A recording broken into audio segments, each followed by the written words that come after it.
Buenas tardes a todos los participantes de este webinar informativo. Un gusto de saludarlos este día viernes y gracias por la atención, haberse dado un tiempo para escuchar lo que les vamos a comentar el día de hoy. Soy José Collado, que soy el presidente del holding de Econova International, un holding de empresas relacionada con el tema inmobiliario. Tenemos una participación muy importante en el mercado, obviamente local de los Estados Unidos, pero también internacional. Visitamos muchos países de donde ustedes están y por eso mismo es que vimos la necesidad de presentarle el invitado que les voy a introducir ahora, que va a ser muy interesante. Para los que tengan alguna inquietud, incertidumbre o necesidad de hacer algún negocio en Estados Unidos. Nos acompaña el día de hoy el abogado Moisés Saltiel, de la firma León y Saltiel, que está localizada acá en Miami, Estados Unidos. Él tiene mucha experiencia, se ve muy joven, ¿cierto? Pero tiene mucha experiencia con la creación de negocios, es su especialidad. Acá en Estados Unidos los abogados tienen especialidades, no es que hacen de todo. Y Moisés tiene mucha especialidad en lo que es asesoramiento en creación de negocios, y además algo que para mí es clave. No es que solamente está sentado en su escritorio recibiendo gente, personas, sino que también lo hace presencial porque él viaja. Viaja con nosotros, viaja a reuniones de negocio en los diferentes países de mayormente Latinoamérica, y por lo mismo él conoce la realidad en vivo de los países. Así que Moisés, buenas tardes nuevamente, gracias por acompañarnos y gracias por anticipado la información que nos vas a entregar. Primero que nada, muchas gracias a ti, José, y a Econova International por darme la plataforma y la oportunidad de poder dirigirme al público de ustedes y venir a contarles un poquito sobre cómo emprender negocios en Estados Unidos y qué consideraciones legales uno debería tener en mente cuando vamos a tomar ese paso. Obviamente, una inversión es una decisión importante, grande, que puede tener varios efectos. Así que es muy importante estar bien informado y para eso estamos, para ayudar a los inversionistas o gente que viene de otros sistemas legales a entender en qué se están metiendo y cómo mejor proteger su negocio y su inversión. Así que, nuevamente, gracias a ti, bienvenidos a todos. Gracias por estar con nosotros en la noche de hoy para esta presentación. Como bien dijo José, yo soy Moisés Saltiel, soy uno de los socios y fundadores del bufete legal León y Saltiel en la ciudad de Miami. Somos un bufete con un equipo de 7, nos consideramos más un bufete boutique, más que un bufete de volumen, y hay una razón para eso. Nos gusta tener la relación directa con el cliente. Yo tengo relación personal con todos mis clientes y conozco muy bien sus negocios, y el punto es poder darles ese servicio más personalizado. Mi equipo de abogados y asistentes me ayudan a poder facilitar ese servicio más personal a todos mis clientes. Tenemos dos enfoques. Nuestro primer enfoque o el departamento que yo manejo es todo lo que tenga que ver con el tema legal comercial o de negocio y litigio comercial. Y mi socio trabaja más en lo que es la planificación de patrimonio y sucesión. Y la meta entre los dos es poder proteger el negocio de cada uno, y muchas veces ese es el patrimonio de nuestros clientes, también poder proteger eso para que estén muy bien protegidos por ambos lados. Tenemos clientes multinacionales. La mayor parte de nuestro trabajo es con clientes internacionales, especialmente Latinoamérica, porque manejamos el idioma. Y pues bueno, con muchos de mis clientes, yo también invertí en Estados Unidos y establecí mi negocio acá con el principio de crecer. Y Miami es un mercado latinoamericano muy atractivo, donde los latinoamericanos pues estamos pudiendo crear muchos negocios de buena sustancia. El punto es poder darle servicio a esos clientes. En el lado de litigio tenemos casos de litigio a través de toda la Florida, tanto estatal como federal, y en cortes de apelación, y nuevamente el punto es poder dar ese servicio completo. Brevemente, me gusta siempre empezar mi presentación dando una descripción de lo que es un abogado de negocio y el valor que uno ofrece a un negocio o un comercio.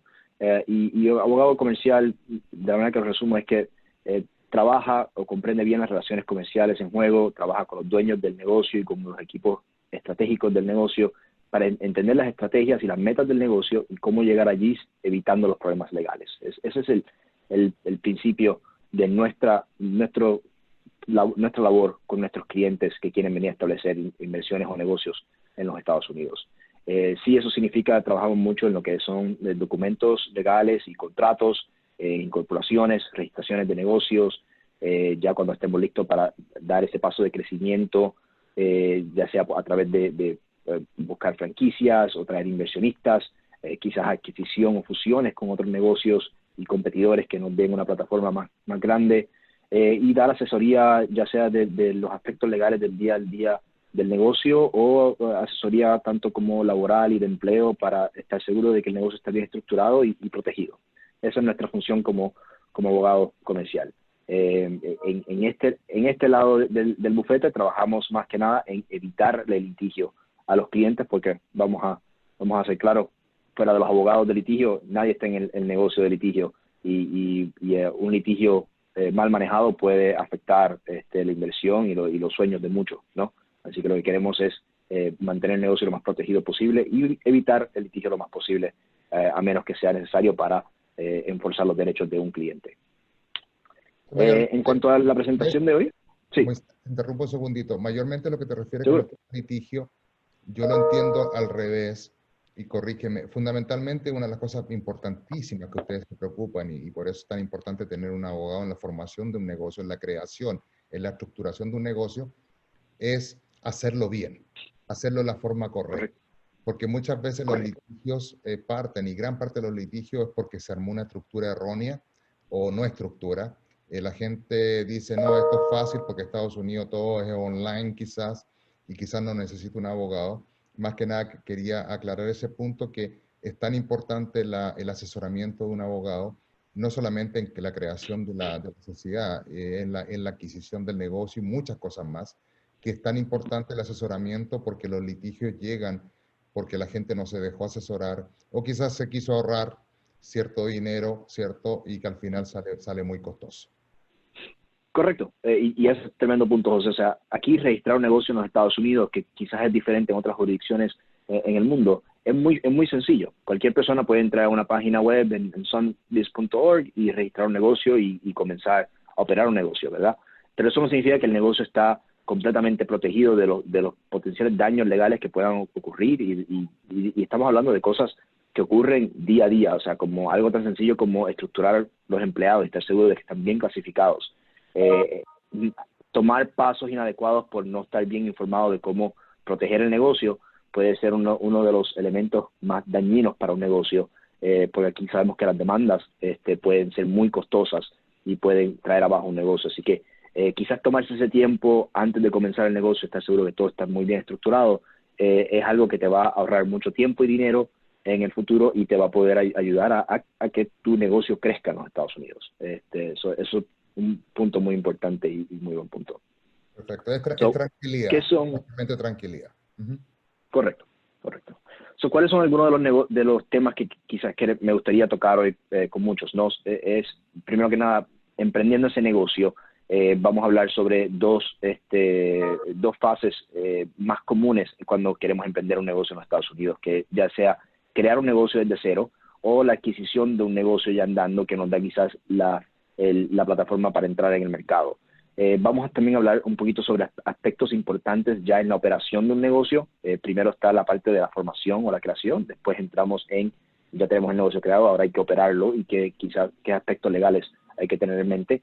Y entonces, trayendo el tema un poquito más a consideraciones actuales, ya que estamos viviendo en este mundo de la pandemia, mucha gente está teniendo que cambiar el modelo de negocio quizás a un negocio virtual o comenzar un negocio virtual en el día de hoy, y qué consideraciones tener en mente para ese tipo de negocio, para ese modelo de negocio en el día de hoy. Cuando estamos comenzando un negocio, nuevamente las dos fases más comunes que vemos son o registramos, creamos un negocio de cero o adquirimos un negocio ya existente. Cuando estamos entrando en la parte de creación de una empresa, hay varios modelos o entidades legales reconocidas, no solamente en la Florida, pero también en todos los Estados Unidos. Pero primordialmente hay dos que son muy comunes, que es el modelo de la compañía de responsabilidad limitada o la LLC y la corporación. y ambas tienen muchos beneficios y desventajas, más que nada beneficios, muy pocas desventajas, pero tienen muchos beneficios para una persona que esté queriendo emprender un negocio en el día de hoy. Son muy parecidas en cierta manera. Yo creo que el punto más importante es que nos ofrecen lo que es responsabilidad limitada. Cuando una persona quiere comenzar un negocio, quiere estar seguro de que estás protegido personalmente y de que un paso mal tomado en un negocio no te vaya a resultar en algún tipo de riesgo legal, o donde puedas perder también, estés poniendo en riesgo tu propiedad personal o tu patrimonio por algo del negocio. Ambas entidades te ofrecen el beneficio de que las acciones del negocio son las acciones del negocio, y los individuos accionistas están protegidos personalmente de cualquier demanda que pueda sufrir el negocio. Y eso es algo importante porque mucha gente llega a los Estados Unidos, comienzan a hacer negocio sin registrar un negocio, y a veces no se dan cuenta de la magnitud del impacto de una demanda personal si estás operando sin estar registrado como un negocio. Varios factores a determinar. Yo diría que los dos más importantes son la responsabilidad limitada, que ya hablamos de ella un poquito, pero también el asunto impositivo de registrar un negocio. Todos queremos tratar de retener la mayor ganancia del negocio y evitar pagar lo más impuestos posible, obviamente siempre y cuando haciendo las cosas correctamente, pero el asunto impositivo es un asunto muy importante en el momento de decidir qué tipo de negocio formar. Cuando entramos en las ventajas y desventajas de la compañía de responsabilidad limitada y la corporación, yo te diría que los puntos más importantes son que la LLC te da la mayor flexibilidad y distribución de ganancia, y ahí entramos en el tema impositivo. Nuevamente te ofrece esa responsabilidad limitada, y es un buen modelo para un negocio más quizás personal o familiar, un negocio pequeño. La única desventaja que vemos en la compañía de responsabilidad limitada es que si tienes una idea o tienes quizás un modelo de negocio que están buscando expandir en el futuro, traer más inversionistas, emitir acciones, es un negocio que es un poquito más complejo o más restringido para poder hacer esa transferencia de acciones o emisión de acciones nuevas para atraer inversionistas y recaudar el capital de esa manera. Para ese tipo de negocio, el modelo de la corporación es un poquito más atractivo, porque nos deja emitir acciones muy fácil. Una de las desventajas quizás del modelo de la corporación es el modelo de la doble imposición que mucha gente escucha en los Estados Unidos. Entonces, si se fijan, y lo hice a propósito en la presentación, tengo en los dos lados el negocio paga impuestos, porque aunque para aquellos que son residentes para propósitos impositivos, residentes fiscales en los Estados Unidos, el modelo de la LLC quizás es un poquito mejor porque te evita pagar tantos impuestos en los Estados Unidos, porque la corporación no paga impuestos, sino solamente el individuo dueño de la corporación, de la LLC, es el que paga impuestos al final del año. En el modelo de la corporación paga impuestos y después los accionistas también pagan impuestos personalmente. Ese es el modelo de la doble imposición. Se puede evitar con la LLC, pero hay que tener mucho cuidado, porque para aquellos que son quizás inversionistas del extranjero que todavía no califican como residentes fiscales, no tienen el beneficio de pagar impuestos en las mismas tasas que paga un residente fiscal en los Estados Unidos. Y como un inversionista extranjero puedes acabar pagando más impuestos a nivel personal que si la corporación pagara impuestos, y entonces reduces el impuesto que pagarías personalmente como un inversionista extranjero. Por eso, esto es uno de los puntos más importantes y uno de los errores más comunes que vemos de inversionistas que vienen del extranjero y simplemente, como bien dijiste, José, es muy fácil registrar una corporación, quizás una LLC, porque escuchan de amistades o de familiares que ese es el modelo más fácil de operar, y no se dan cuenta que quizás no se asesoraron legalmente o no se asesoraron sobre los impactos impositivos que puedan tener para estar registrado como una LLC y estando sujeto a una tasa de impuesto más alta. Eso es importante tomar ese paso antes de registrar la sociedad. O sea, la LLC, entonces, la LLC tú nos indicas que los representantes, los dueños, los accionistas son los que pagan los impuestos al final en la declaración anual, ¿no? Correcto. So, en vez de la corporación, de la LLC pagar impuestos, el accionista, toda la ganancia reportada del negocio pasa al accionista individual y el accionista individual paga impuestos. Tú y yo, José, que somos residentes fiscales, dependiendo cuál sea nuestro ingreso al final del año, pagamos impuestos a una tasa diferente, ¿verdad? Por lo general, eso es mucho menor que la corporación pagar impuestos y después nosotros tener que pagar impuestos, que ese es el modelo de la doble imposición de una corporación. Pero ese beneficio que tú y yo tenemos bajo una LLC no lo tiene un inversionista del extranjero que no califica como un residente fiscal y acabaría pagando a una tasa de impuestos mucho más alta, un 40%, que no le convendría, o sea, serían mucho más impuestos. Perfecto, Ese es el beneficio. Okay. So, en resumen, hay diferentes tipos de organizaciones o diferentes estructuras legales a tener en consideración cuando uno está creando un negocio desde cero. Es importante tener ese asesoramiento para saber qué tipo de entidad me conviene más, dependiendo de las metas del negocio, y más que nada asesorarnos del tema impositivo que aplica a cada corporación para evitar los impuestos más elevados que los que tengamos que pagar si lo estructuramos bien desde el principio, ¿verdad?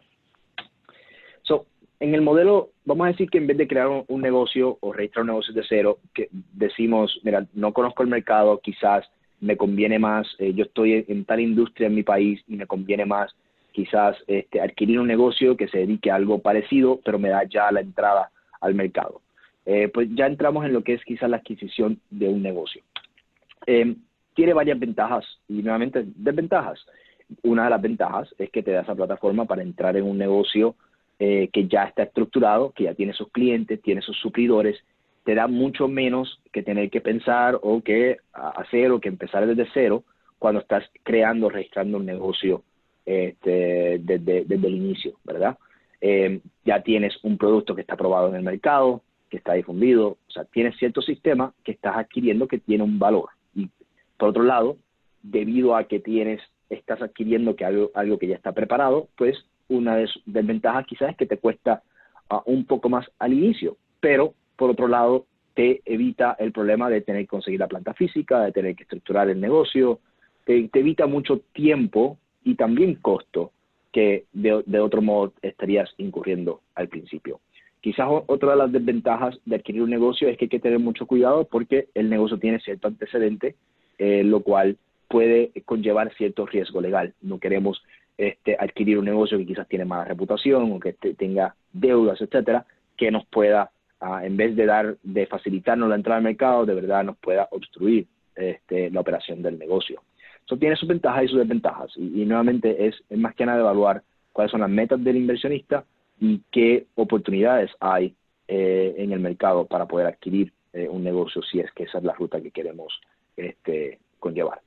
Moisés, si vamos a adquirir... Sí. te interrumpo un segundito que nos están haciendo una pregunta que es muy Seguro. interesante para dejarlo claro. Si hay un inversionista, porque digamos, entendemos que gran parte de los participantes del día de hoy son extranjeros, si un inversionista que no es un residente fiscal de los Estados Unidos, ¿qué forma de sociedad tú recomendarías? ¿Una LLC o Corp? Nuevamente, depende mucho de la meta del cliente. En cuanto a la estructura legal, si estamos mirando a un negocio familiar, un negocio pequeño, donde no tenemos pensado traer inversionistas en el futuro cercano, casi siempre la recomendación es una LLC, una compañía de responsabilidad limitada, pero las LLC también tienen la ventaja de que se pueden clasificar frente al IRS como una corporación para propósitos impositivos, lo cual significa que sigue siendo una LLC para propósitos legales, pero reporta planillas, o sea, reporta impuestos como una corporación tipo C para limitarle a ese inversionista extranjero el impuestos más elevados que estaría pagando como un inversionista extranjero. Pero, nuevamente, es un análisis bien determinado, caso por caso, dependiendo de las metas del cliente y qué es lo que está buscando el cliente hacer. Okay, perfecto. Acá nos están haciendo una pregunta de FERPTA, pero que tiene que ver con que si es una LLC y es un residente ciudadano con un 2%, no entiendo mucho la pregunta, que no aplica FERPTA. FERPTA es la ley o el estatuto del IRS de Hacienda que lo hicieron más que nada para que no se fugaran, ¿cierto?, los fondos de extranjeros con la ganancia de capital.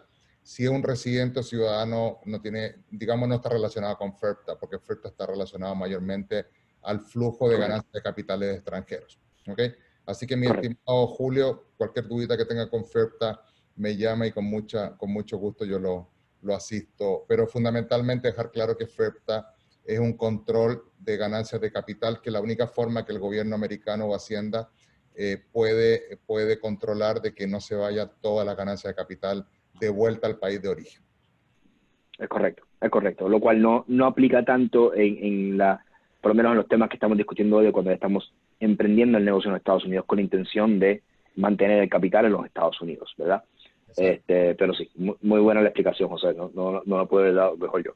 En cuanto a la adquisición de un negocio, si ese es el rumbo que queremos tomar, solamente lo pongo como demostración, pero hay varios pasos a tomar, ¿verdad? Desde el contacto inicial del negocio objetivo hasta que llegamos ya al cierre final, la firma de contrato y la adquisición de un negocio. Para no aburrir al público, yo simplemente me gustaría tocar en quizás el tema más importante a la adquisición, que es la investigación del negocio, ¿verdad? Porque estamos adquiriendo un negocio que ya están dando y queremos estar seguros de que no estemos adquiriendo problemas legales, ¿verdad? O problemas ajenos, como diríamos.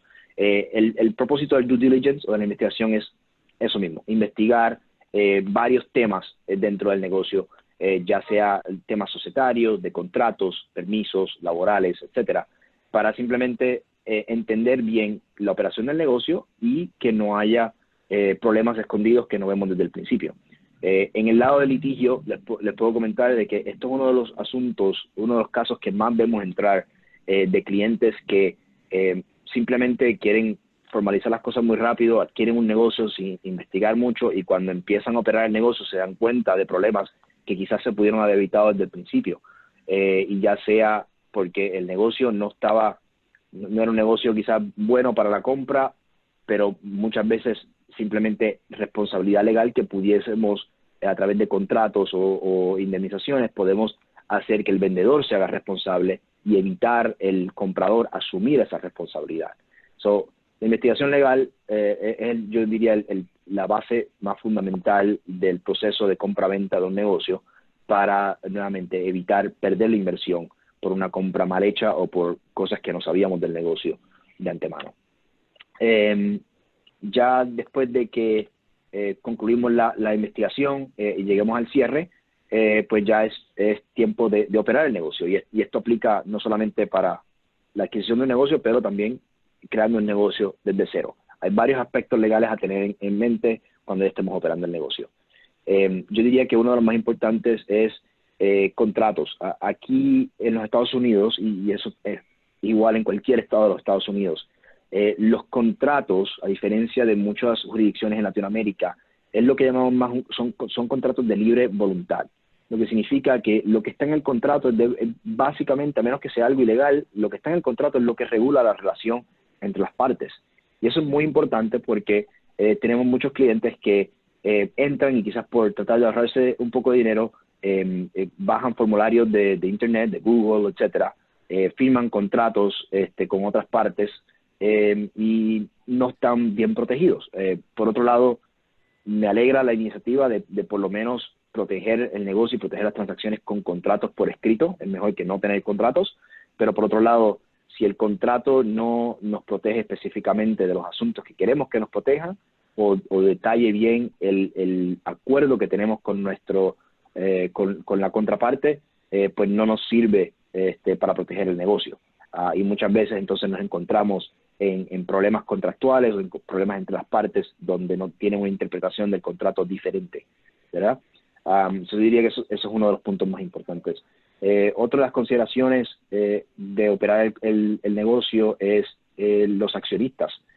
Tenemos muchos clientes que forman una sociedad, como decir, José, tú y yo comenzamos un negocio hoy, nos damos la mano y nos decimos, vamos a emprender el negocio lo mejor que podamos, y cuando venimos a ver 6 meses después, quizás no tenemos el mismo entendimiento y nunca acordamos en los términos de nuestra sociedad, y nunca acordamos en qué pasaría si en algún momento queremos separar el negocio, cómo lo separamos, etcétera. Pues muchas veces los clientes acaban en problemas legales, en demandas innecesarias a veces, y la realidad es que aunque hay cierta protección legal bajo los estatutos, en este caso de la Florida, los estatutos no están ahí para gobernar la relación completa entre los accionistas, y hay muchas cosas que no vas a poder encontrar dentro de los estatutos. Y si desafortunadamente no definimos bien esa relación entre los dos, podemos estar en una situación donde la única opción sea completamente cerrar el negocio y perder nuestras inversiones, o no poder distribuir bien los aportes que hemos hecho cada uno en el negocio. Quizás no nos podemos poner de acuerdo en esos aspectos. El tema accionista es uno que es muy importante definirlo desde el principio cuando estamos creando el negocio. Administración y empleados es un tema muy importante en la operación del negocio, porque el estado de la Florida nos da ciertos beneficios en cómo manejar la relación con empleados, lo cual es muy diferente a varios países latinoamericanos. Aquí en la Florida nos consideramos como lo que es un at-will state, de la manera que lo nombran en inglés, lo que significa que no tenemos ninguna responsabilidad con el empleado fuera del acuerdo que hagamos con ese empleado. Nosotros podemos contratar o desemplear a un empleado sin causa ninguna, sin motivo ninguno. No tenemos que dar ciertas indemnizaciones al Estado, no tenemos que pagar ciertas remuneraciones. O sea, la Florida es bien fácil para poder contratar y desemplear personal. Pero a veces queremos tratar de protegernos con contratos de empleados que lo que hacen es quizás complicar más el asunto. Y no estoy diciendo que no es importante tener contratos con empleados, todo depende del empleado que estás contratando, para qué función y qué relación quieres tener con ese empleado. Pero por eso yo creo que es importante asesorarte con un abogado para estar seguro que estás estructurando los empleados correctamente. Uno de los temas más que quizás más puede meter en problemas a muchos empresarios es que al no estructurar empleados correctamente, entonces puedes acabar violando ciertas regulaciones federales, lo cual te pueden llevar a muchas demandas, a algunas demandas muy costosas, y meterte en problemas innecesarios. Definir esa relación del empleado es muy importante, y aprender a clasificar el empleado bajo las leyes federales y las leyes estatales es muy importante para evitar problemas legales. Otro de los aspectos importantes es obviamente estar seguro de cuáles son las licencias y permisos y regulaciones que aplican a tu negocio. También entender cuáles son las responsabilidades y riesgos del negocio. Un tema importante es aquí los seguros en los Estados Unidos. Hay muchos seguros que te ayudan y te protegen contra ciertos riesgos legales, lo cual quizás no estamos acostumbrados a usar en otras jurisdicciones en Latinoamérica. Y es importante tener esos seguros en lugar, porque una demanda y no teniendo cobertura o seguro, no teniendo cobertura para asegurar nuestro negocio, nuevamente puede llevarte a un problema donde puedas perder la inversión completa. Uno de los temas que estamos viendo mucho últimamente en los Estados Unidos es lo que se llama el Americans with Disabilities Act, que es un acto que ha seguido cambiando mucho en su aplicación, y nosotros estamos constantemente tratando de entender cuáles son los updates y las modificaciones nuevas que siguen saliendo en las leyes bajo este acto. Pero este acto, el principio es prohibir discriminación contra personas discapacitadas, y ha crecido tanto desde que se inició, donde al principio eran más medidas para quizás empresarios que tenían tiendas o locales físicos, tener ciertas acomodaciones necesarias y razonables para personas con discapacidad, lo cual ahora se ha extendido hasta ciertas regulaciones que tienes que cumplir en tus websites. Si no tienes si no cumples con ciertas regulaciones o no tienes ciertas funciones en tu website, por ejemplo, puedes estar hasta en violación de este acto, lo cual te puede llevar a tener, a ser expuesto a una demanda legal no solamente de tu negocio, pero hasta personalmente. Hay ciertos actos federales como este que te pueden crear responsabilidad personal, lo cual es exactamente lo que queremos evitar en negocios. Entender bien las regulaciones que pueden afectar a tu negocio es uno de los principales, de los puntos principales cuando estamos queriendo operar un negocio. Es una de las cosas que queremos asesorarnos antes de empezar a operar. Moisés, te pongo un segundito sí. con una pregunta de una señora de Chile ¿Seguro? que está preguntando acá. Y voy a tratar de participar en la respuesta, que si soy un extranjero y quiero optar por la visa inversionista, me favorece hacer este trámite, lo que es la creación del negocio antes. Quiero que me pruebes, Moisés. Obviamente, y lo hemos visto porque hemos estado con personas en nuestros viajes, ¿cierto? Obviamente no se puede hacer un trámite para aplicar una visa inversionista si es que no se tiene creado el negocio, porque es parte del plan de negocios, ¿no? Y las implicancias taxables que tendría va a depender el tipo de visa, ¿cierto?, que implica, debido a que hay un tratamiento para personas que son, digamos, fiscalmente locales, ¿cierto? O si no, porque hay gente que puede tener visa de inversionista, pero en realidad no son fiscalmente considerados como una persona que vive en los Estados Unidos. Correcto. Correcto. Yo creo que lo dijiste muy bien y el punto principal es tienes que tener el negocio antes de poder solicitar para la visa. Yo no soy abogado de migración, pero como bien dijiste, viajamos mucho, tenemos equipos con otros abogados de migración con los que trabajamos para ayudar a clientes que quieren invertir en Estados Unidos con relación a obtener una visa. Mi entendimiento es el mismo que tú, José. Tienes que tener el negocio o creado o tienes que haber adquirido un negocio antes de poder solicitar por la visa. Pero ya después de tenerlo creado, puedes tomar el paso a nivel migratorio.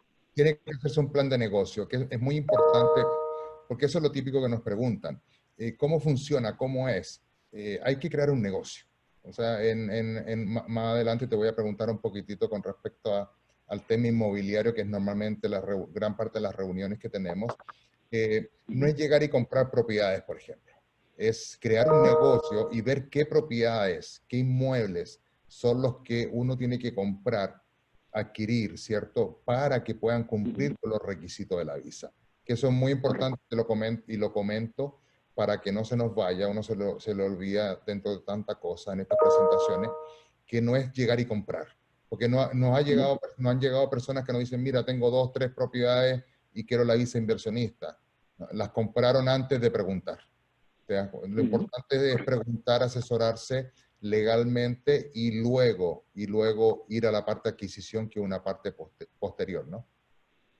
Correcto. No todo negocio aplica para la visa. Es muy importante consultar a ver qué tipo de negocio. No comprar propiedades solamente no te ayuda a aplicar para la visa. Eso sí, hay ciertos factores que hay que tener en mente antes de hacer el negocio. También el simple hecho de crear un negocio no te da el derecho a obtener la visa. Tienes que tener el negocio andando, tienes que poder enseñar ciertos números o cierta función del negocio, tienes que tener tu plan de negocio, como bien dijiste, para poder enseñar a la migración de que estás de verdad invirtiendo en los Estados Unidos con intención de generar un negocio, y lo que a ellos de verdad les interesa es generar la posibilidad de crear más empleos y más función comercial dentro del país.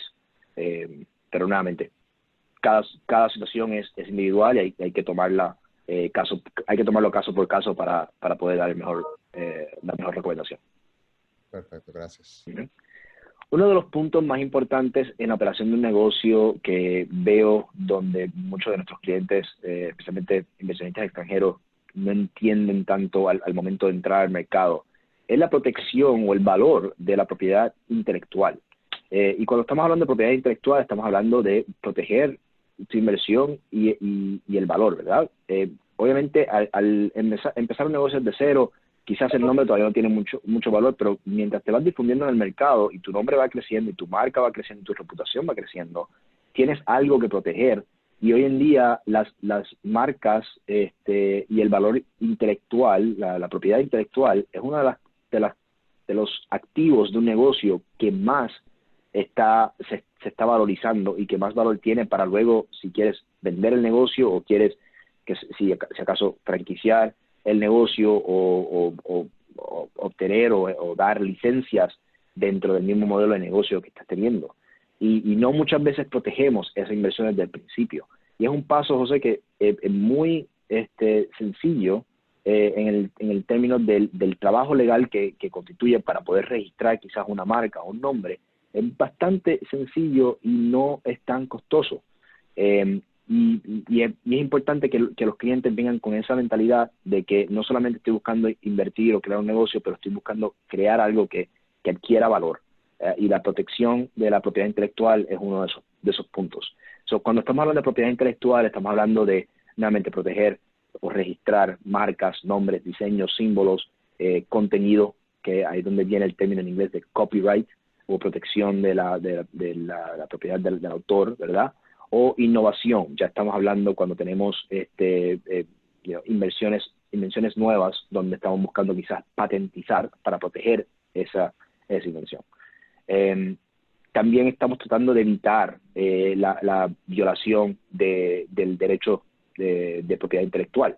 Muchas veces tenemos clientes donde tienen ya una marca quizás creada, vamos a decir, en su país de origen, quieren venir a los Estados Unidos a montar la misma marca y no se dan cuenta que quizás están violando el derecho de propiedad intelectual de otra marca parecida, otra marca casi idéntica dentro del mercado.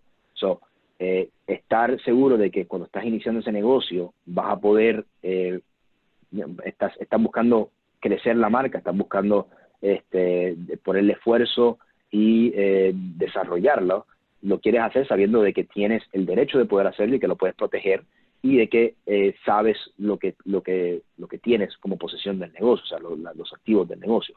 Eso es muy importante. El tema de propiedad intelectual yo creo que es muy importante verlo desde el principio, cuando se está creando el negocio. También entramos un poco en el punto de si tenemos invenciones nuevas, por ejemplo, o marcas nuevas, también hay que saber protegerlas al principio si estamos teniendo conversaciones con otros colegas o socios o potenciales socios que queremos juntarnos en negocio para hacer una actividad comercial en conjunto. Hay que saber proteger esas invenciones para que no nos las quiten. Y ahí es donde vienen los acuerdos de confidencialidad, que son muy importantes. Moisés, un detallito, sí. te interrumpo nuevamente para ir contestando, que no se nos vayan acumulando preguntas. Nos preguntan desde Perú que ¿cuánto es el mínimo de inversión para establecer una empresa en Estados Unidos? Para comenzar un negocio desde cero, el mínimo son $125 que te cuesta la registración del negocio, más abrir una cuenta de banco. Si estamos hablando de adquirir un negocio, y yo sé que muchas veces esta pregunta viene del tema migratorio, o sea, ¿cuánto tengo que invertir en los Estados Unidos para poder adquirir la visa de inversionista? Depende mucho del país, si el país tiene algún convenio con los Estados Unidos para poder obtener esa visa de inversionista, y más que nada cuánto el negocio está generando, porque no es solamente la inversión en el negocio, pero migración se va a fijar mucho si el negocio genera lo suficiente para sostener al inversionista y a su familia que está buscando relocalizarse en los Estados Unidos. En cuestión de crearlo, muy poco. Si estamos hablando de cuánto es la inversión para poder obtener una visa, va a depender del país. Si no me equivoco, José, creo que Perú no tiene un convenio con los Estados Unidos, pero yo sé que hay peruanos con otras nacionalidades que sí pueden usar esa nacionalidad para obtener esas visas de inversionistas. Pero nuevamente, eso ya es más un tema de un abogado de migración que nos pudiese dar más detalle. Normalmente pregunta por la visa E2, que es la visa con los países que Estados Unidos tiene acuerdo, que lamentablemente Perú, por ejemplo, no tiene esa reciprocidad. Chile la tiene, Colombia la tiene, México la tiene, y son diferentes y tienen diferentes características. No quiero dar mucho comentario para no parecer abogado de inmigración, pero hay países donde le dan 5 años renovables, otros países 1 año renovable, y ahí no depende un valor, no tiene que ser un valor muy alto. Mientras el negocio califique y los números den para que se cumplan ciertos requisitos, que los requisitos más importantes de una visa E2 son la creación de empleo, volvemos a lo mismo, y por otro lado, que el negocio de un estado, un resultado financiero para que realmente se vea como un negocio. Ese es un tema que podríamos ver más en detalle con las personas que puedan estar interesadas y obviamente contactarlas con nuestros abogados de inmigración que son más capacitados que mi persona por lo menos. Ahora le estamos dando como una idea por arriba. Lo mismo que nos preguntan qué tipo de propiedades califican para obtener la visa inversionista. Me encanta cuando me hacen esa pregunta porque es donde muchos cometen el error, que compran propiedad y después dicen quiero sacar la visa. Volvemos a lo mismo, hay que preguntar antes. Por ejemplo, cualquier propiedad, alguien se compra una propiedad por 10 millones de dólares, no importa, es como si valiera $1. En definitiva, fundamentalmente, ¿cuál es la respuesta, Glenda? La respuesta es que esas propiedades tienen que generar empleo y tienen que crear un flujo financiero. Por ejemplo, nosotros en nuestro holding nos especializamos, como muchos saben de los que están atendiendo las propiedades vacacionales, en negocio hotelero.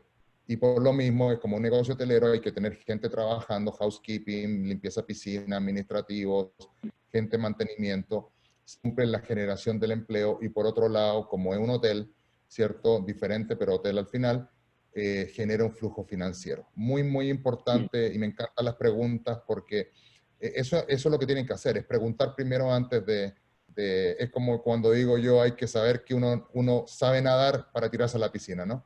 Es lo mismo, hay que ver y asesorarse con abogados, con las personas, digamos, que saben cómo es. Y muchas veces, porque una inversión, como hay otras personas que compran un negocio, una lavandería, una franquicia y pueden optar una visa con unos valores bastante bajos, porque en realidad la visa no tiene un mínimo de inversión, sino que tiene que ser una inversión sustancial, que la palabra sustancial es demasiado amplia.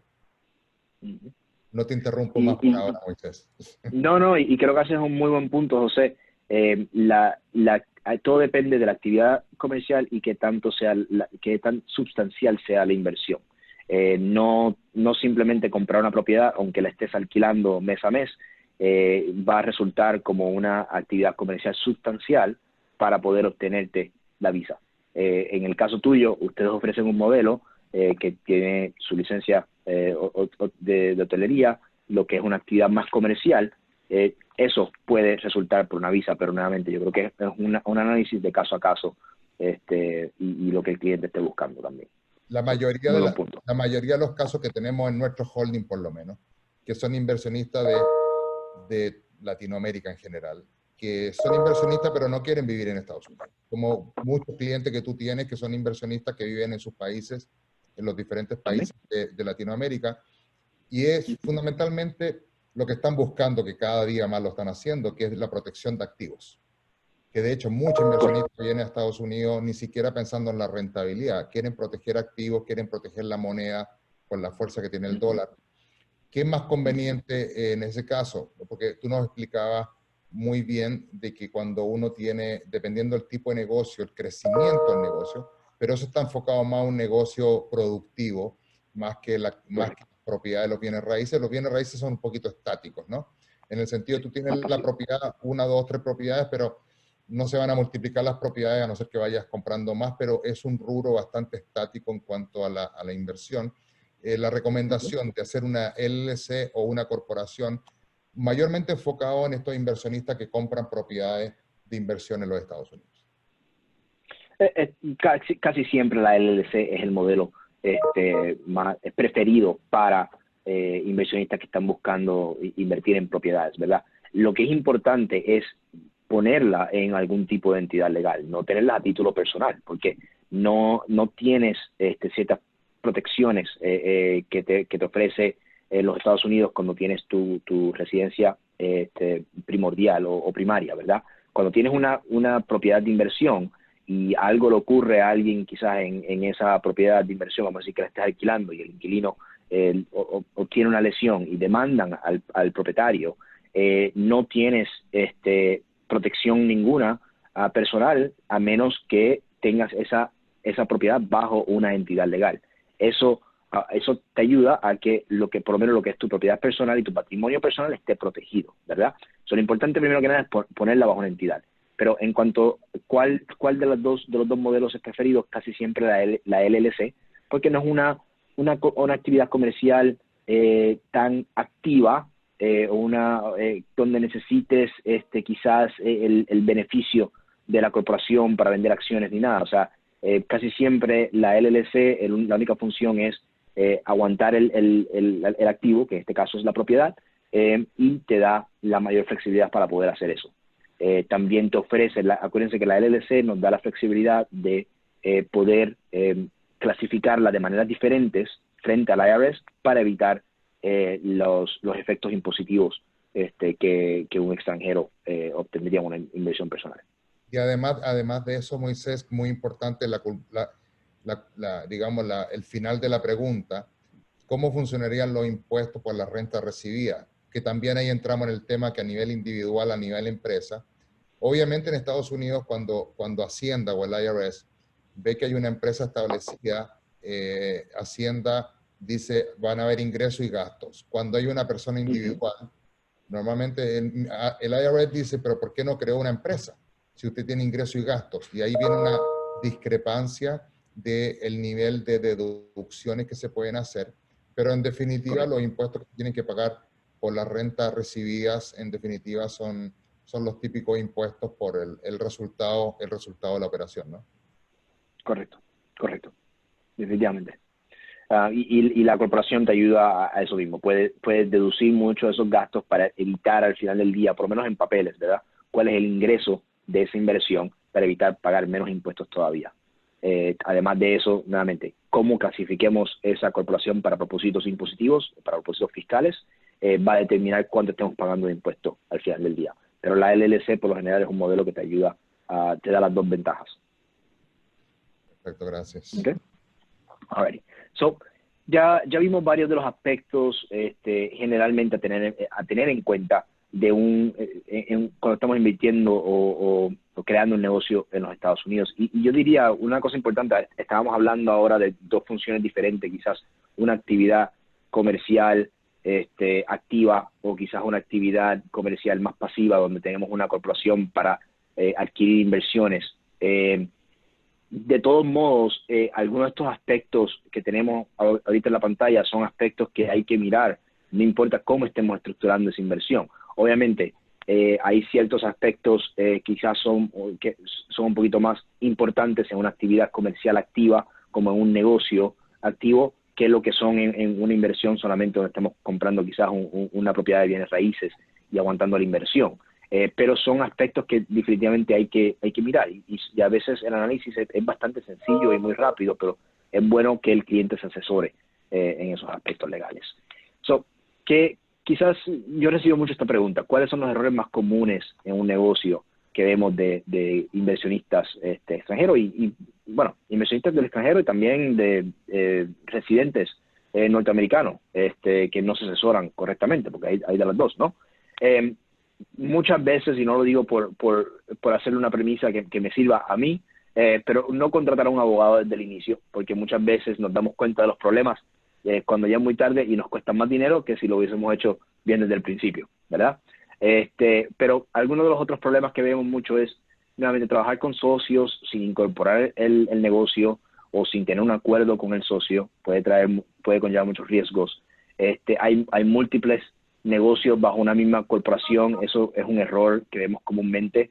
Abrimos una corporación y empezamos a hacer varios negocios diferentes, o tenemos todo bajo una misma entidad. Eso te expone a que si en el día de mañana uno de esos negocios es demandado por alguna razón, te expone en riesgo todos los otros negocios que tienes bajo la misma entidad. Una de las cosas más fáciles para hacer para limitar tu riesgo es dividir negocios por entidades, o sea, registrar un negocio nuevo por cada negocio o actividad comercial que quieres hacer para disminuir el riesgo de cada inversión. No asesorarse sobre el tema impositivo, creo que hemos tocado bastante en ese punto, pero es uno de los puntos más importantes. No proteger la propiedad intelectual, nuevamente, quién tiene el derecho a poder usar ciertas marcas, nombres, patentes, invenciones. O sea, eso es un punto muy importante. Asumir que el capital de familias y de amistades no tienen implicaciones legales. Muchas veces cuando comenzamos un negocio, nuestras familias nos ayudan, pero es importante definir bien cuáles son las implicaciones legales de esas inversiones, porque no solamente puede tener implicaciones personales, pero también puede tener hasta implicaciones con las leyes de valores de los Estados Unidos, lo que se llama los securities laws en los Estados Unidos, el término en inglés, ¿no? Y por último, creo que también lo tocamos un poco, los asuntos laborales, porque de verdad eso es uno de los asuntos donde más riesgo vemos. Muchos empresarios piensan que quizás clasificar a los empleados como unos contratistas independientes para poder evitar pagar ciertos impuestos, impuestos estatales en cuanto a los empleados es la mejor manera, pero no se dan cuenta que al no estructurarlos correctamente te puedes estar abriendo a ciertas penalidades gubernamentales o ciertas demandas laborales que pueden ser muy, muy costosas y pueden poner en riesgo la inversión completa. Algunas consideraciones en cuanto a negocios virtuales ahora durante la pandemia, que ha surgido mucho este tema, es tener en mente que la presencia de todo el mundo, especialmente como estamos haciendo aquí en el día de hoy, José, es virtual. Ahora más que nunca, la gente se está fijando mucho en cuál es tu presencia online, qué dice tu website, qué dice tu tienda online, si es que tienes una tienda. Es importante tener en mente que los términos y condiciones que vemos en un website son la relación legal del consumidor que está entrando a tu página web y con el negocio de uno. Es importante entender qué dicen esos términos y condiciones, estar seguro que sean específicos para el negocio y que te puedan evitar o limitar cualquier responsabilidad legal. Esas son una de las consideraciones más importantes. Otra de ellas es, mucha gente está comenzando negocios desde casa y tienen a sus empleados viniendo a la casa a trabajar. Y hay que entender que aunque no estás en una oficina quizás o en un distrito comercial, hay ciertas leyes hacia el empleado que aplican aunque estés corriendo el negocio desde la casa. Y esas son ciertas de las consideraciones que hay que tener en mente cuando estemos empezando el negocio, especialmente ahora, en el día de hoy de la pandemia. ¿Okay? Con eso yo creo que concluyo por lo menos lo que era la parte de la presentación para darles, solamente tocar ciertos temas por arriba de aspectos legales, tener en mente. Me gustaría, yo creo que, yo sé que hay muchos que tienen muchas preguntas, eso quizás es mejor abrirlo a discusión libre, a los temas que encuentren importantes. Sí, no, justamente ahora, Moisés, hemos estado respondiendo a las preguntas que se han ido dando. Por ejemplo, una señora nos pregunta, señorita, de que para una empresa, en el caso de los inversionistas, sea el matrimonio, el impuesto personal lo pagan ambos, ¿no? Independiente que sean matrimonio o no, va a depender de la cantidad de acciones, por decir, ¿cierto? Si son 50-50 o la distribución que sea, obviamente, es un negocio, no tiene que ver tanto con el matrimonio o no. Si uno tiene acciones y dependiendo del nivel, el porcentaje de acciones, es cuánto la carga impositiva que tendría la persona, ¿no? Correcto. El hecho de que estén casados en ese asunto no determina, no hace mucha diferencia, sino es cuántas acciones tiene cada uno. Obviamente, si están reportando planillas en conjunto, al final del día, toda la ganancia de las acciones de uno y las ganancias de las acciones de otros van a acabar en la misma planilla personal al momento de reportar planillas. Pero también depende mucho qué tipo de negocio, qué tipo de estructura de negocio tenemos. Si es una LLC, toda la ganancia del negocio va a pasar a los individuos. Si es una corporación, quizás el análisis puede ser un poco diferente. Perfecto. Moisés, una pregunta quizás confidencial, pero importante de acuerdo a los participantes que tenemos y el origen que tienen, ¿no? Mayormente Latinoamérica. Yo sé que no has parado de trabajar. Acá en Estados Unidos esto de la pandemia nos ha pegado durísimo, pero pero hemos tenido que seguir trabajando porque Estados Unidos es el pulmón del mundo, ¿no? Y yo sé que tú no has parado de trabajar, has tenido muchas reuniones, videoconferencias. ¿Cuál ha sido, o me podrías dar un detalle de lo más recurrente en cuanto a ideas o necesidades que han tenido extranjeros en montar un negocio, mover capital a Estados Unidos, quizá emigrar? ¿Qué es lo que más te ha tocado como experiencia en los últimos meses que nos ha cambiado la vida a todos, ¿cierto? Y en Latinoamérica, digamos, con mayor razón. Correcto. Mira, voy a hablarte de dos puntos de vista diferentes.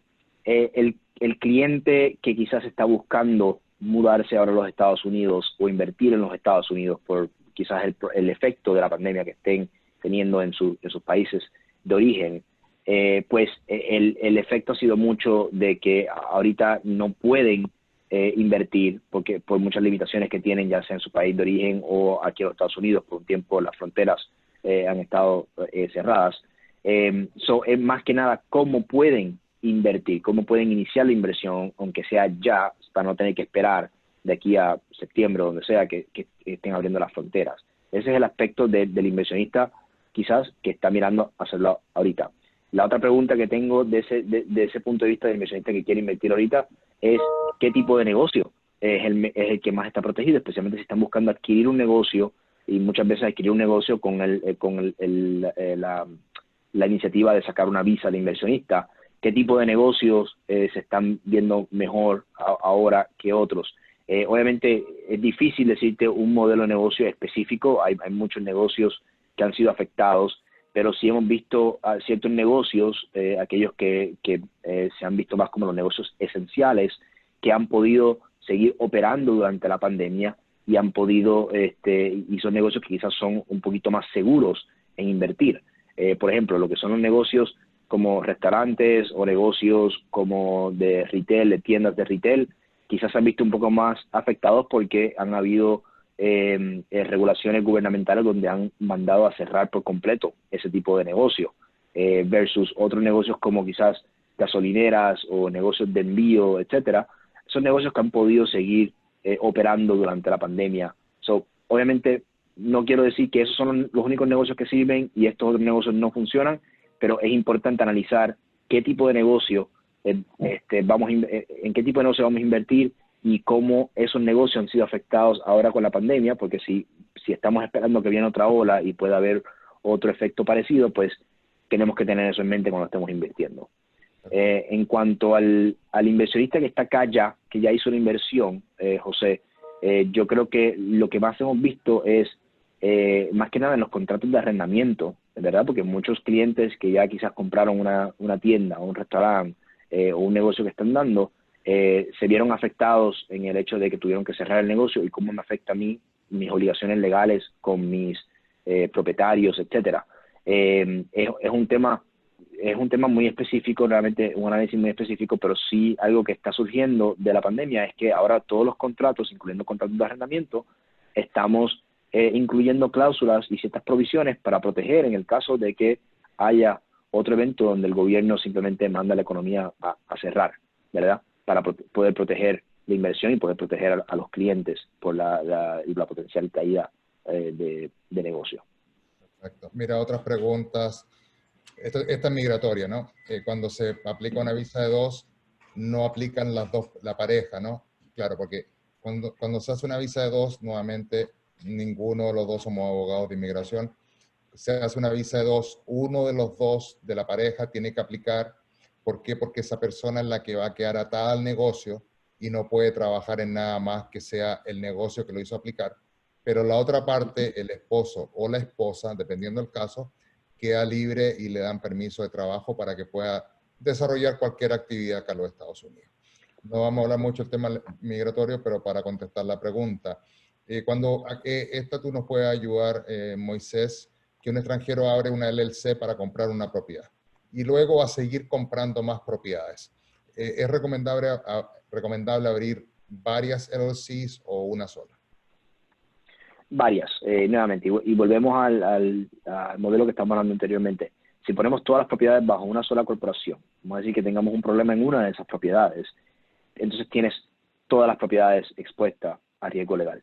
A cambio, si dividimos las diferentes propiedades y registramos un negocio por cada una de esas propiedades, puedes tener un problema en una propiedad, pero no te va a afectar las otras propiedades. Es todo el modelo de diversificar nuestro portfolio de inversión.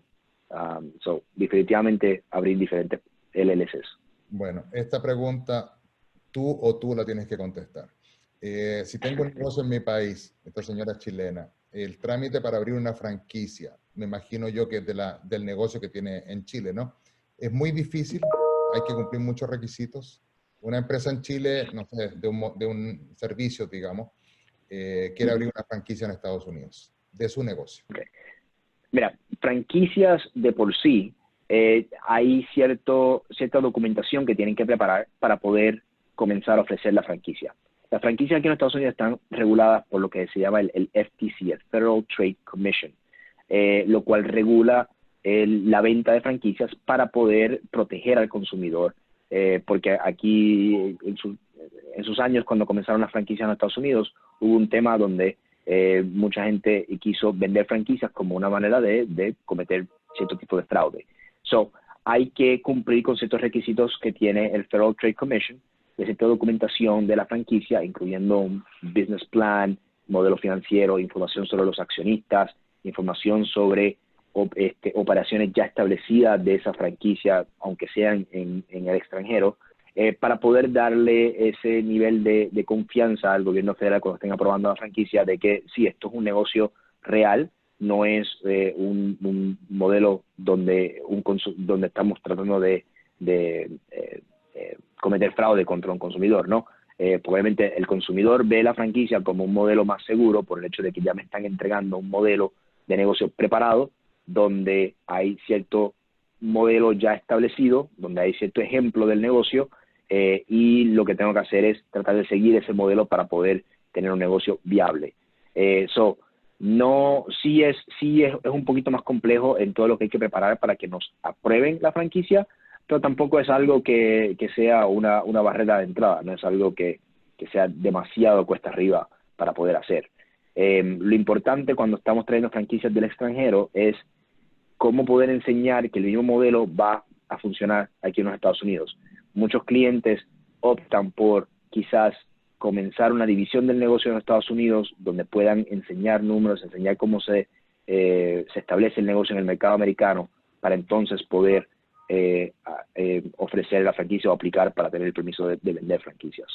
Perfecto. Eso tiene que, bueno, también mucha gente, independiente de lo que es la globalización, que quiere ampliar su horizonte de negocio, yo lo he escuchado y lo escucho día a día, más aún después de la pandemia o durante este periodo, que es la protección de activos. Traer dinero a Estados Unidos, sí o sí, por la protección legal, ¿cierto? Acá en Estados Unidos, sea como sea, la ley se cumple y se cumple, ¿cierto? Y por otro lado, la que es la dolarización. Has tenido muchas consultas, muchas reuniones con respecto a esto, que hay un capital que estas personas de los diferentes países quieren traer a Estados Unidos con el fin de proteger esos activos?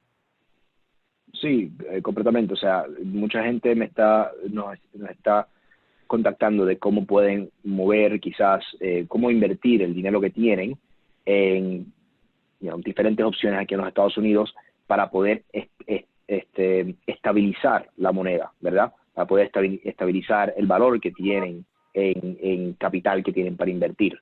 Sí, estamos recibiendo muchas preguntas sobre esto y nuevamente, José, depende de cuál es el fin o la meta de ese inversionista, si es solamente invertir el capital y protegerlo o si es también usarlo como manera de poder trasladarse a los Estados Unidos. Mira, acá nos preguntan que cuánto es el mínimo de inversión en un negocio de bienes raíces que permita solicitar la visa inversionista. Ya hablamos de esto, cierto que no hay un mínimo para una visa inversionista, pero obviamente dependiendo del tipo de negocio, yo me he encontrado con muchos casos que hay personas que nos han contado, ¿cierto? Que un amigo, un conocido tenía $150,000 y tuvo que buscar el negocio que se cuadrara con los $150,000 para obtener la visa, ¿cierto? Por otro lado, las inversiones inmobiliarias, normalmente, bueno, el modelo de negocio que tenemos nosotros, las propiedades vacacionales, yo les diría que más o menos se necesita unos $500,000 hacia arriba para poder optar con inmuebles, porque tú no te puedes comprar una propiedad y querer pedir una visa, o si no habría mucha gente, millones de personas en el mundo que tienen una propiedad y quieren pedir una visa. Y no solamente la propiedad, es el uso de la propiedad. Como lo decía anteriormente, pueden ser 10 millones de dólares una propiedad, o puede ser 1 millón, o puede ser $100,000. Más que la propiedad, depende del uso que se le va a dar la propiedad y que cree empleo y un flujo financiero. Pero en realidad no hay un mínimo, todo depende del plan de negocio que se genere y que se presente en inmigración, y obviamente tiene que hacer sentido para que lo aprueben. Correcto, correcto. No tengo de verdad mucho más que añadir. Yo creo que lo dijiste perfectamente, José. Perfecto. A ver si tenemos alguna otra pregunta. Nuestros asistentes están listos para ir al happy hour. Ok, pero bien. Bueno, ahí está la información de tuya, Moisés, que la pueden apuntar nuestros asistentes. Vamos a estar siguiendo con una serie de webinars, ya llevamos un buen tiempo. Queríamos invitarte para dar un aspecto legal, pero no el aspecto legal aburrido, porque este es un aspecto legal que es muy interesante, que es el tema de estructura. Tal cual como en Estados Unidos se respeta la ley, las cosas se hacen como se deben hacer, obviamente hay que estar asesorados, porque las personas que nos están escuchando el día de hoy, obviamente están acostumbrados a una ley diferente, a una forma de vida diferente, y un abogado como tú les puede dar la tranquilidad de que tú les vas a ayudar a adaptarse al país, a un país nuevo. Así que es muy importante la reunión que tuvimos hoy. Nuestros participantes te pueden contactar, nos pueden contactar a nosotros, a Deconova, al grupo Deconova. Somos un equipo, ¿cierto? Pues necesitamos ser un equipo para poder atender todas las, digamos, todas las necesidades particulares de todas las etapas de los negocios. Así que te agradezco muchísimo, muchísimo tu tiempo, Moisés, sabiendo que estás muy, muy ocupado. Y espero y estoy seguro que haya ayudado, haya disipado algunas dudas y alguna duda puntual, porque tú bien lo dijiste y estoy totalmente de acuerdo. Acá no hay patrones, o sea, acá todos los casos son totalmente diferentes y por lo mismo cualquier duda que tengan, dependiendo si es la parte inmobiliaria, con mucho gusto los puedo atender. Si es la parte legal, obviamente tú vas a estar totalmente disponible para poder atender las consultas de las personas que están pensando en emprender un negocio en Estados Unidos. Así que muchas gracias, Moisés, por tu tiempo, por tu experiencia, por compartir con nosotros tu experiencia y bueno, vamos a seguir con este tipo de,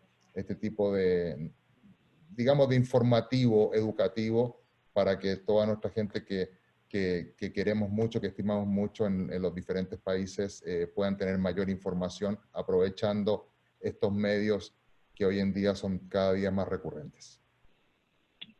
Bueno, primero que nada, José, nuevamente muchas gracias a ti, a tu equipo de Deconova por darme la oportunidad de presentarle al público de ustedes, a los invitados suyos. Con mucho gusto, cualquier persona que tenga algún tipo de pregunta sobre inversiones en los Estados Unidos, obviamente en el aspecto legal, estamos aquí para no solamente contestar esas preguntas, pero para asistir, ayudarlos y el punto, como bien dice José, es que se sientan cómodos en invertir y que se sientan que tienen gente del lado de acá que los pueden ayudar para estar seguro que esa inversión está protegida y estén tranquilos.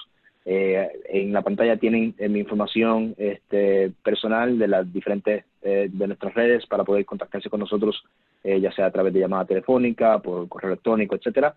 Y más aún, cualquier persona que esté en el público hoy que mencione el código DECONOVA, cuando llamen a nuestra oficina, van a recibir una consulta gratis para cualquier pregunta que tengan en referente al caso de uno. Así que, nuevamente, muchas gracias, José, muchas gracias, Deconova, y muchas gracias a todo el público que se conectó hoy para nuestra charla. Muchas gracias, Moisés. Si quedaron algunas dudas pendientes que no las pudimos ver, contáctenos, para eso estamos. Estamos para apoyarnos. Nosotros estamos, acuérdense que Estados Unidos estamos en plena nueva normalidad. Nos salimos a la calle a trabajar hace un buen rato y por lo mismo estamos acá para poder asesorarlos, ayudarlos, escucharlos, que es el punto de partida de esto. Y la recomendación, no hagan nada si no preguntan y nos asesoran legalmente con expertos. ¿Ok? Bueno, que pasen un lindo día, un lindo fin de semana. Nos vemos pronto. Buenas noches.